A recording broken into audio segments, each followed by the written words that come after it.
Sunugal24.net, l'information à sa juste valeur, c'est ici même, Sunugal24.net.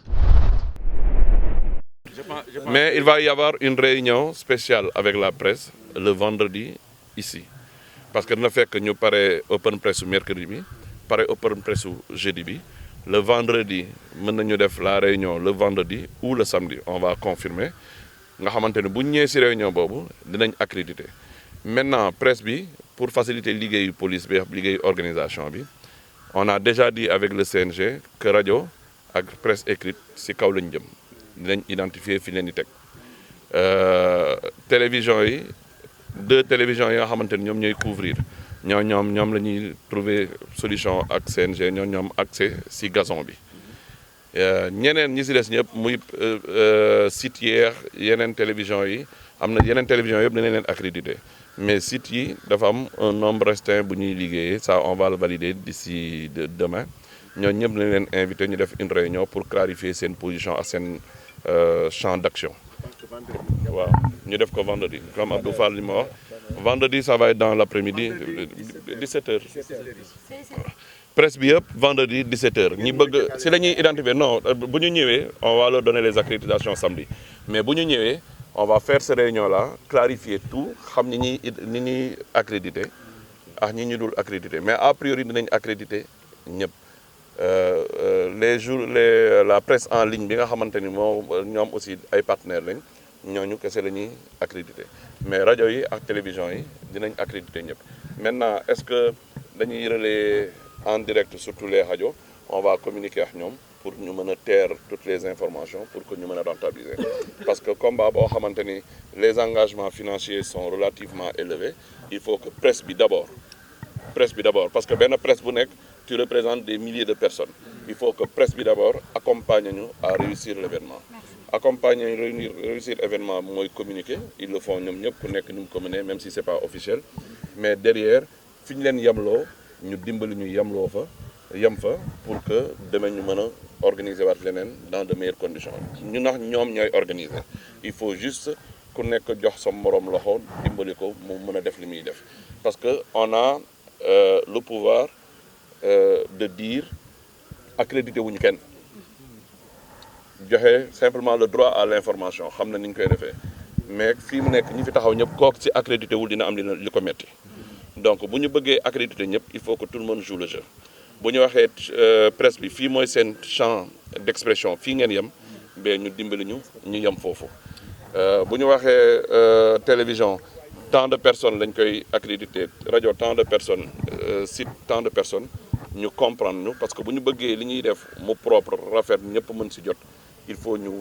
limiter accès yi wala bu accès yi lu mu bëree parce que public bi nii du ñu yàq pourtant ils sont bu yàlla defee jàmm ils sont plus de 50 000 donc presse bi mënuñu nekk 100 wala 150 mën ko yàq problème wu ku nekk yem fi nga war a yem la def li nga war a def jàppale sa bopp jàppale kii ñi nga xamante ne ñooy organiser pour man loolu la jël nañ disposition sécuritaires yi nécessaires. La police était là, la gendarmerie, les sapeurs-pompiers, ak télévision yi nga xamante ne ñoom ñooy partenaires yi. Donc li ci des mooy ñun comme on a dit billets yi dina disponible à partir de demain si point de vente yi ñu ko def yëpp. En pré-vente mooy ñi jënd avant encore une fois pré-vente découverte c'est à 3 000 francs couverte c'est à 10 000. Annexe loge, c'est à 15 000 francs. Et loge présidentielle, c'est la partie rouge, moi à 50 000 francs. Jusqu'au 26 à minuit, nous avons pré-vente. À partir du 27, on commence la vente et ce sera 5 000, 15 000, 20 000, 75 000. Voilà. Combat, ce sera en pay-per-view naturellement. Mais production ou pay-per-view oui TFM ak 2S ñoo koy def ñoom ñaar ñooy produire li ñuy produire moom la ñuy diffuser ci pay-per-view bi que ça soit ci internet bi que ça soit ci télévision yi TNT ñi bëgg a jot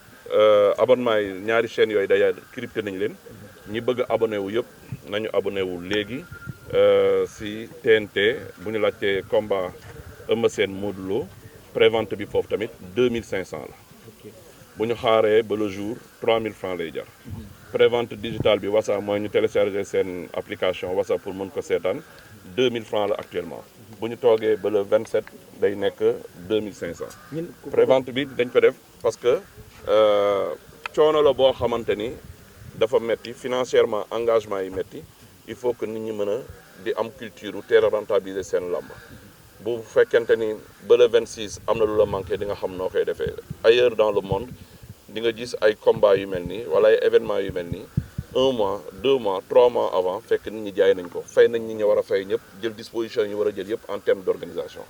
mënul nekk ci bii rek ñu réussir ko il faut des années pour ñu réussir ko mais au moins nañ ko commencé. ñaata porte ngeen di ubbi parce que gis nañu combat Balla Gaye ak Gris Bordeaux ñaari porte kese la ñu ubbi woon mu xatoon lool. ana gisee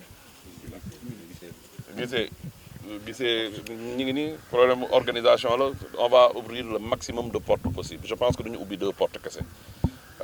parce que muy mbër yëpp dans le cadre de la réunion avec le CNG nee nañ duñu autoriser benn mbër mu fiy ñëw le matin 9h wala 10h du suu la ko sulli kuy def li ngay def na nga ko def mais mbër yi ñi ngi am accès 14h mbër bu nekk ñi ngay àndal vous êtes le lutteur y compris vous êtes 18 mooy le lutteur son encadreur son manager ak 15 ñi koy accompagner si ay tuusam ak ñu yore cumbukaay yi ils sont au nombre de 15 donc mbër yi 18 la duñ ko passé seen batterie 15 batteurs 15 sabar amul accompagnant 15 batteurs 15 sabar donc mbër yi noonu lañ leen defee mooy mbër bu nekk am nga 33 personnes yoo xamante ni dinañ nekk ci suuf 15 yi batteur lañ yeneen 15 yi ñoo ànd ak yow ak sa manager ak sa encadreur donc loolu lañ jël comme décision porte yi dinañ ubbi lu bëri mais lii yombal accès yi aussi bokk na ci en prévente nit ñi jënd seen ticket ba nga xamante ni bu ñuy ñëw duñu rangu ticket dañuy rangu dugg parce que léeg-léeg nit ñi dañuy rangu ticket après toppatoo ji nu ñu duggee ticket yi ñaar la dafay am bracelet pour tout le monde muy presse bi muy les artistes qui vont intervenir tout le monde dafay nekk badge ñi war a am badge dañuy ànd ak bracelet ñi war a am ticket dañuy ànd ak bracelet bu ñu contrôler ci porte principale yi dugg bi bu ñuy yéegaat ci escalier yi dañuy contrôler waat ndax ñii di yéeg di dugg dem ci tribune bi ndax am nañ ticket wala amuñu ticket la gestion va être très rigoureuse au niveau des portes au niveau des portes d'accès parce que mbër yi 2 portes la ñu am première porte principale bu ñu ñëwee dugg seen manager day taxaw vérifier ñaata nombre bi ñu leen autorisé moo fa nekk deuxième porte bi ñuy accéder ci biir enceinte bi dañ fay vérifier waat donc disposition yooyu lañ jël la police va se déployer. ñaata élément nga fas yéene am. non je pense que au total on va atteindre les 1000 éléments police et gendarmerie mais loolu du nekk loo xamante ni stade kese la parce que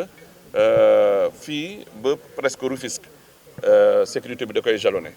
tous les commissariats yi nekk ci zone bi dañ leen jël en compte mu nekk gendarmerie mu nekk police ku nekk dañ la jox ay mission yu claire parce que mission yi directive yi mi ngi jóge ci kaw donc ñii ñëw ci combat kese la jarul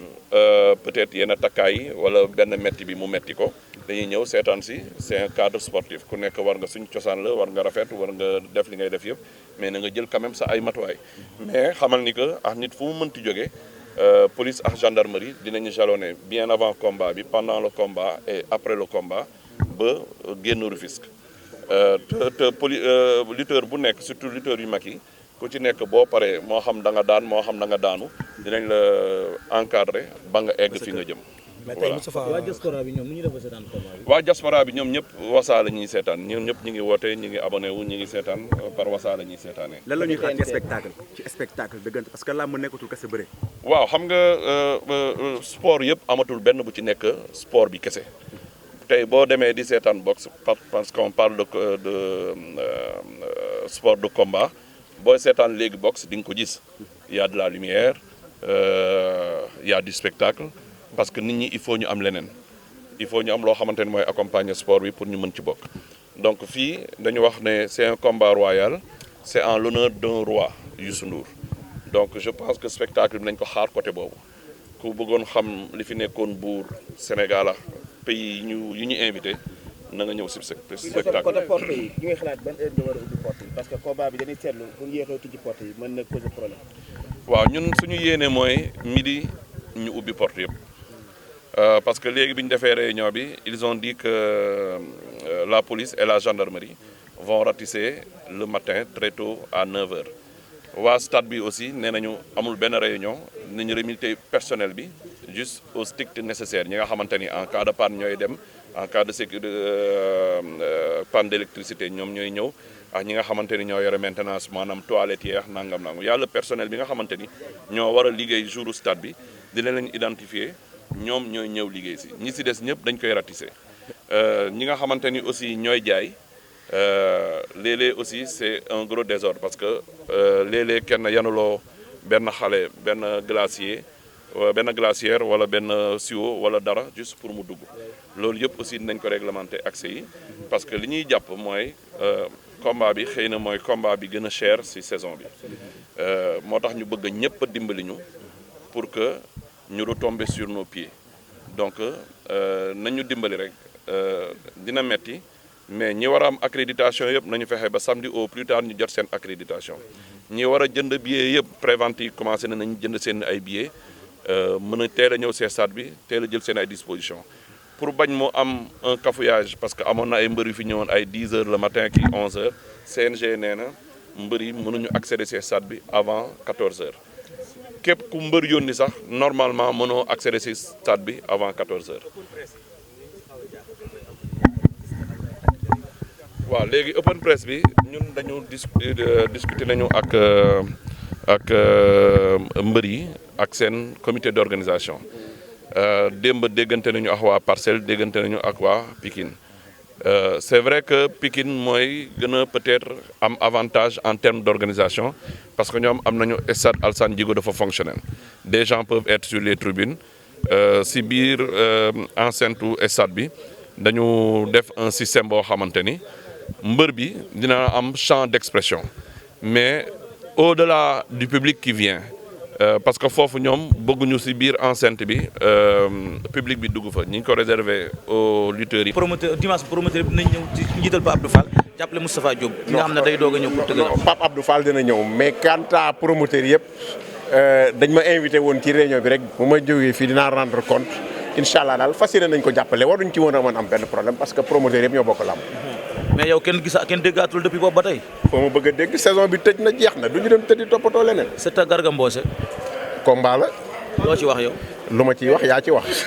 yow mun amateur yi ko soxla de dégg na. ah yàlla na leen ko yàlla may. mënoo leen koy jox yow. bu dee yàlla tudd na ko incha allah. waaw.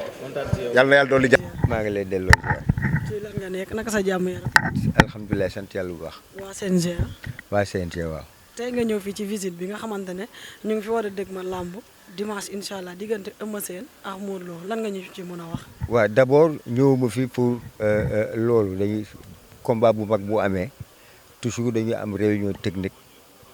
promoteur bi manager yi sécurité et cetera loolu moom ñu fi taxoon a ñëw dañ ci profité nag ne dañuy defaale reconnaissance ak waa police kooku moom beneen affaire la donc li ñu tax a ñëw mooy réunion technique boobu waxtaan fàttalinte ku ci nekk. fi nga war a yem li nga warul a def li nga war a def ak li lay yoon may donc manager mbër yi ñëw nañu comme ça liñ fi jëlee yëpp jox nañ leen PV bu ñu demee wax ko seen bët comme ça moom itam mu xam fi mu war a jaar pour éviter ay sanctions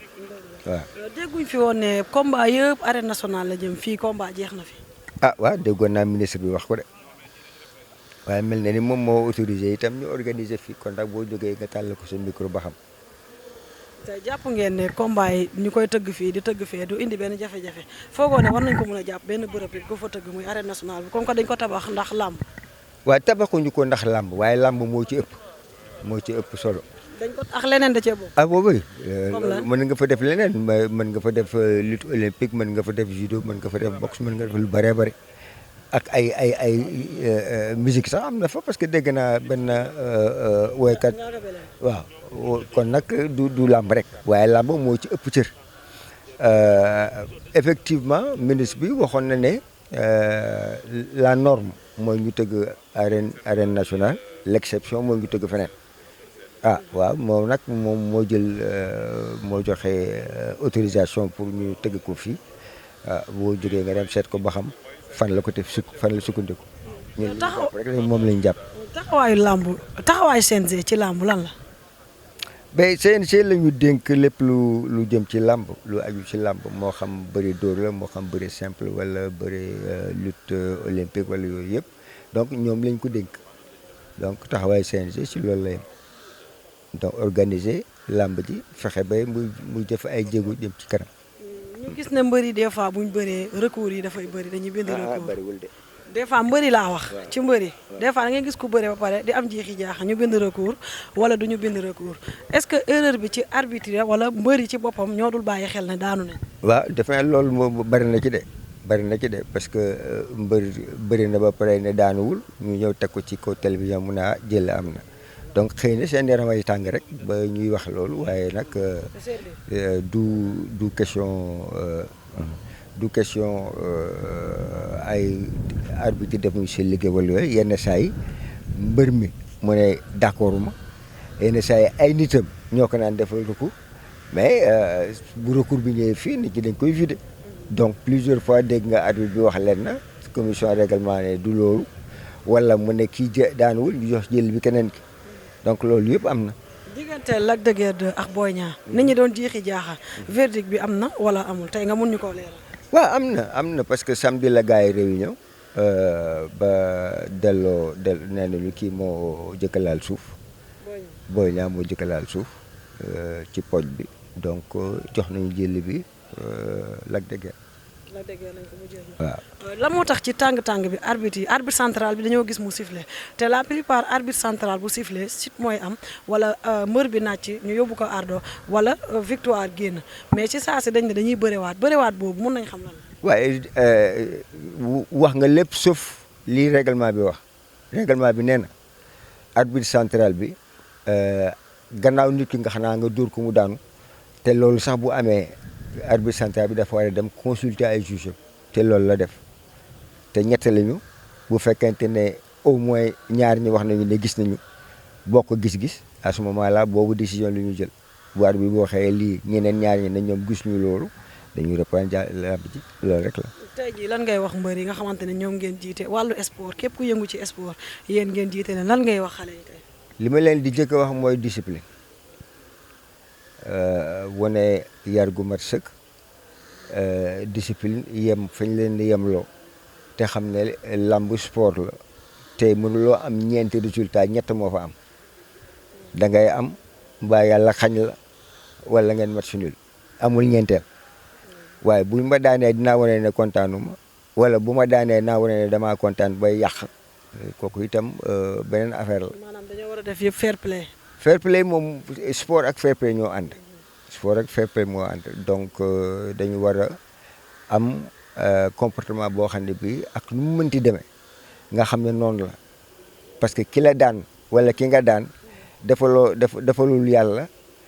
lu ëpp li nga ko defal wala lu ko yées yàlla moo jàpp ne diwlay mooy am ndam li kon nag loolu la nga nangu ko bu fekkee nag léegi da nga naan du ma ko nangu mooy andi ay débordement waaw donc vraiment il faut que supporter parce que léegi du ay supporter ay fans club ñoo fi ne bu seen bëree ba pare mu daan ko ak ñu daan ko dañuy dem seen yoon te dans les temps ay amateurs ñoo fi nekkoon nga xam ne dañuy ñëw toog 3 heures ba 6 heures wala ba 7 heures seetaan lamb yëpp donc xam nga nag fans club bu fekkente ne yow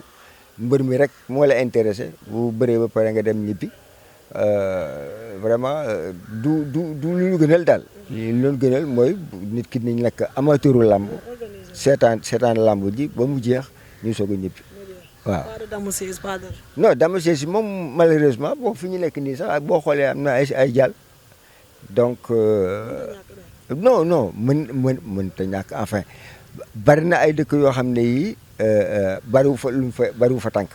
ay dama siis waaye boo seetee